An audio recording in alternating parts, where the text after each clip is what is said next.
છું।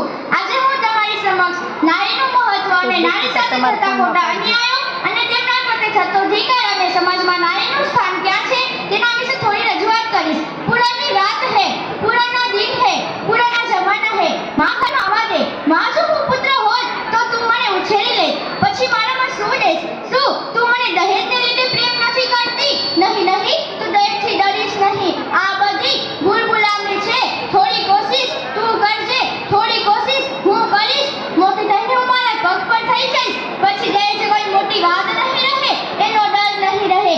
જોજે માં, મારા હાથ પર મહેંદી લાગશે, શરણાઈઓ વાગશે અને તારા આંગણાનું એક પંખી બનીને ઉડી જઈશ। તું મને અત્યારથી ન ઉડાડ, હું તારો પ્રેમ ઈચ્છું છું। માં એટલે કોઈ પુત્ર માટે કોઈ માસૂમ પુત્રીનો બલિ આપવો એ કેટલી હદ સુધી યોગ્ય છે? આ ફરે મહાપાપ તારા અને તારા પુત્ર માથે જ જશે। નહીં નહીં, આમ ક્યારે ન થવા દેતી માં, મારી પ્યારી માં। બસ હવે કૃપા કરી મને જન્મ લેવા દે, મને મારીશ નહીં, મને તારા ભાગનો એક પંખી બનીને ઉડવા દે।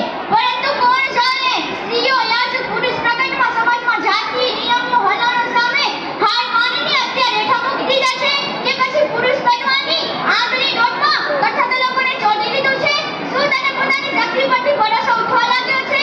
શું તને પોતાની લાડુપાઈ બેટી પર ભરોસો નથી? જો તેવું જ હોય તો ધિક્કાર છે નારી શક્તિને, ધિક્કાર છે અસ્ત્રીપુર હત્યા કરીને માતાને, અને ધિક્કાર છે તેને માતૃત્વને।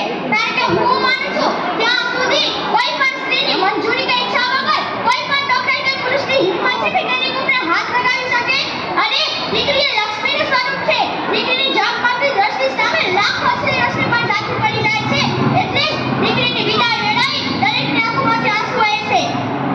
દીકરી એટલે પિતાનો સંસાર, દીકરી એટલે માતાનો આધાર, દીકરી એટલે ભાઈનો પ્યાર। આવો ત્રિવેણી સંગ્રામ શાસ્ત્ર કરે એ જ દીકરી। જો દીકરા એ પિતાનું રૂપ છે પરંતુ દીકરી એ પિતાનું હૈયું છે, જો દીકરા એ પિતાનો હાથ છે પરંતુ દીકરી એ પિતાનું સ્વરૂપ છે। દીકરી તો રૂડી સમાજની મૂડી, દીકરી વિનાની જિંદગી અધૂરી, દીકરીનો સમાજમાં જાણવું માન, જાતિ જાણતા કદી ના કરાવે નિદાન। મેં તો જોયા નથી માને બાપ રૂએ, મારી આંખ લડી મારે કોઈનો નથી રે આધાર રૂએ, મારી આંખ લડી મેં તો જોયા નથી માને બાપ રૂએ, મારી આંખ લડી રૂએ, મારી આંખ લડી। આત્માની અનુભૂતિ અને સૃષ્ટિની શ્રેષ્ઠ સ્મૃતિ એવી જગતપિતા દ્વારા સર્જન થઈને સંપૂર્ણ આશીર્વાદ લઈ જીવન અને પ્રતિષ્ઠિત અક્ષર શબ્દો બધી વાતો ના થઈ શકે એવી મારી પ્યારી માં। લિખિત